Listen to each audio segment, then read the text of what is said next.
How's it going, Backpack? It's your friend here. Today I will be talking about my draft league experience with quad weather in UDL Season 9. It's a national dex, no DLC points draft format, which basically tells you that things are priced according to how good they are, and that you can get mons from every generation, and you can also get megas, but you cannot get the moves that the new moves that came out, such as like Mystical Fire and things like that, and the new coverage that Pokemon get in Gen 8. And neither you can get Z moves or the previous moves such as Return and Hidden Power, which I think is a good thing. Hidden Power missing, because you can have checks and counters to things which you didn't have in the past, which is kind of nice. So yeah, I'm gonna be talking about the mons that I drafted in order of just presenting the cores and the extra mons. The actual drafting order will be somewhere on your screen. Yeah, so we have the Sand core, which is probably the best out of the weathers that I drafted. I have Excadrill and Gigalith. Excadrill gets speedy with the sand, because it can run sand rush. It can also run Mold Breaker and boost its speed via rapid spinning, which is definitely an option, and I think that the rapid spin buff really helps Excadrill. It was the first thing that I picked, so yeah, it's good. It sets up the rocks. It's strong enough. It's bulky enough. It does things pretty well, and I'm looking forward to using Excadrill once again, back again, and all of that stuff. Gigalith is just there for the sand, really. I wanted to get Megatita, but at the time of drafting, it was taken.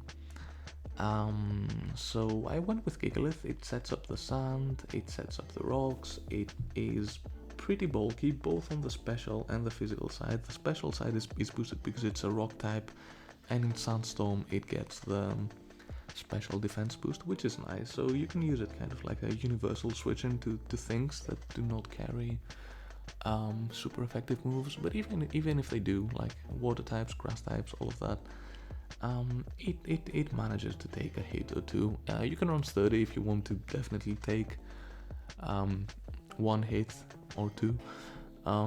So yeah, it's a mon. It's good. Next up, we have the Rain Core, which is comprised of Pelipper and Kingdra. Pelipper is pretty straightforward. It sets up the rain, it scalds and hopefully gets burns. You can Hydro Pump, I guess, but you're gonna be missing, so what's the point of the move? You can defog, you can be a bulky, slow pivot to get other things in while setting up the rain. Yeah, it's a mon. It's okay. I'm not crazy about it, but Pelipper is slightly better than Politoed, and Politoed was, I feel, quite expensive for what it offered, so I decided to go with Pelipper. And then next up we got Kingdra, which gets the Swift Swim, which makes it really fast in the rain. It also gets Sniper, which is actually my favorite ability of the two. I suppose it gets Damp too, but I don't know if I'm ever going to be using this.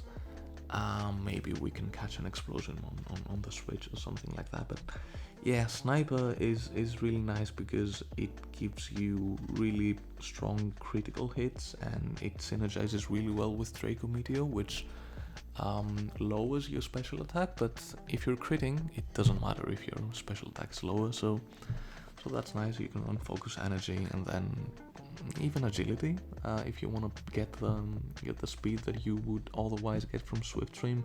You can run Physical with it. You can do a lot of things with Kingdra, and I like that it doesn't have many weaknesses. And even the weaknesses that it has dragon moves to hit the dragon types, and steel moves both on the physical and the special spectrum to hit the fairy types, so that's pretty nice. It even gets poison moves. It gets Clear Smog if something sets up and gets crazy, so So that's pretty good. Next up we have the Sun Core with Torkoal and Vileplume. Honestly, I drafted Vileplume just for the memes. It gets strengths up. It gets a much better support move pool than it gets an offensive move pool, if that makes any sense.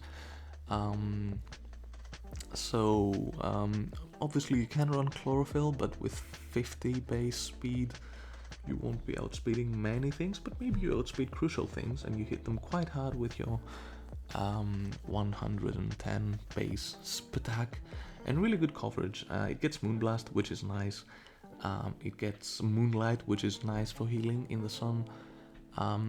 It gets good coverage, it gets strong moves, but it's really slow, and it has good bulk as well and good supportive moves.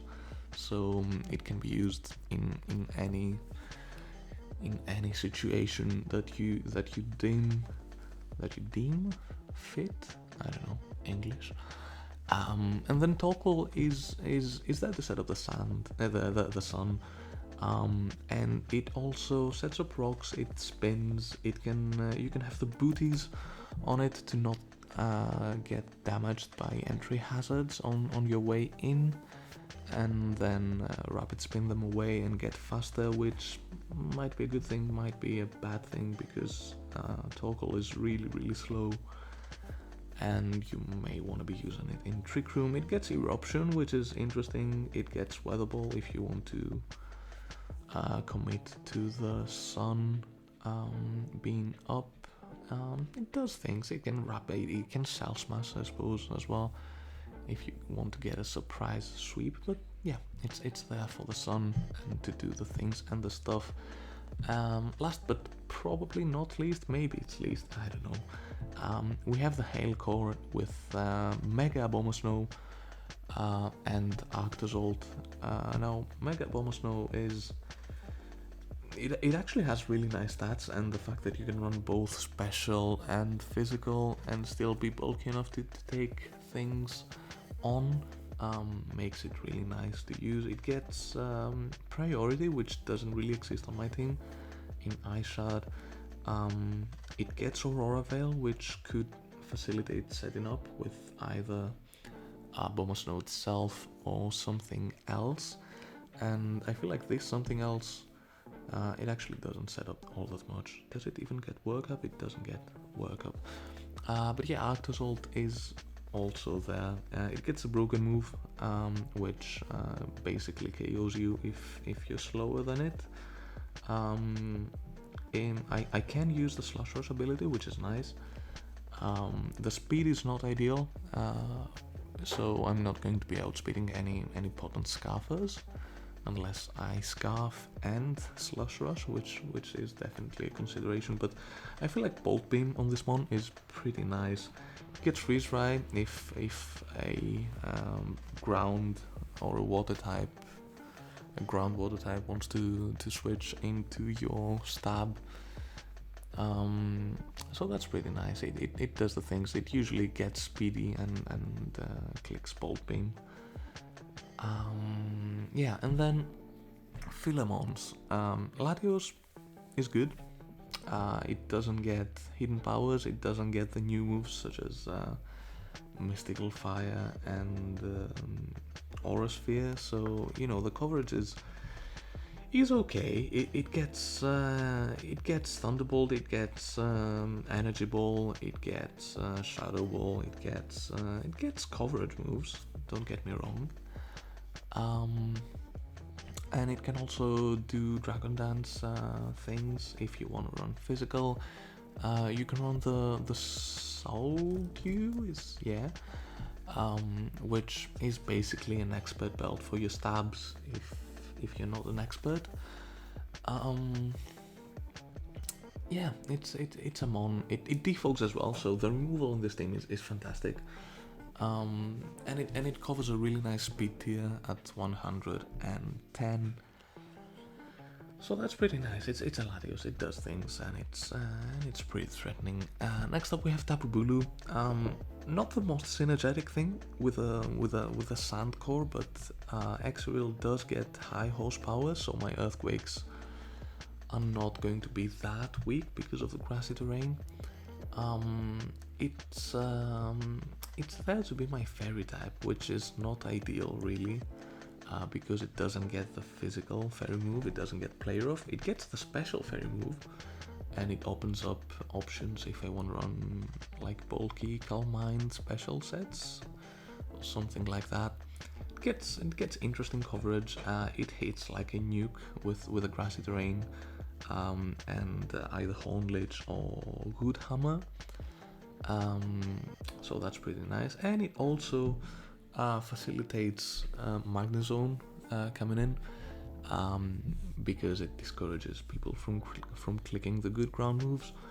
And Magnezone kind of struggles with ground moves, but it doesn't struggle with much else. It has 3 really useful abilities in Magnet Pool. I know that it doesn't get hidden power anymore to trap the steel types that relevantly, I suppose. You cannot hidden power fire, you cannot hidden power ground things that you want to remove, but you Thunderbolt and Flash Cannon and I suppose Thunder if I'm running rain are strong enough moves to do some damage.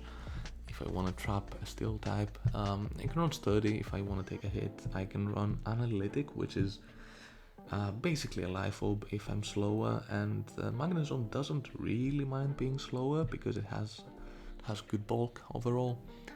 You can do the slow momentum thing with Volt Switch. You can scarf it if you want the fast momentum thing, I suppose.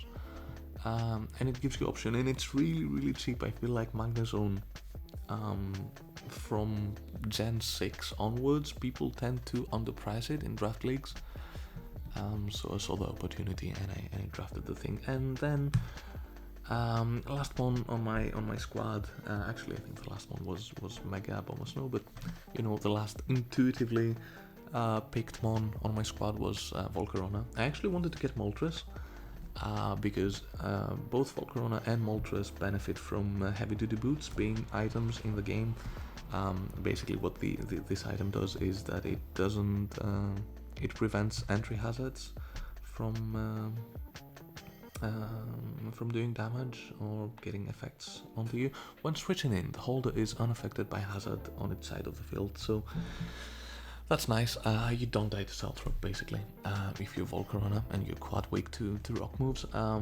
It's a pretty straightforward one. You quiver dance and then you click moves, and hopefully your opponent panics and switches things in that they shouldn't be switching into a boosted Volcarona.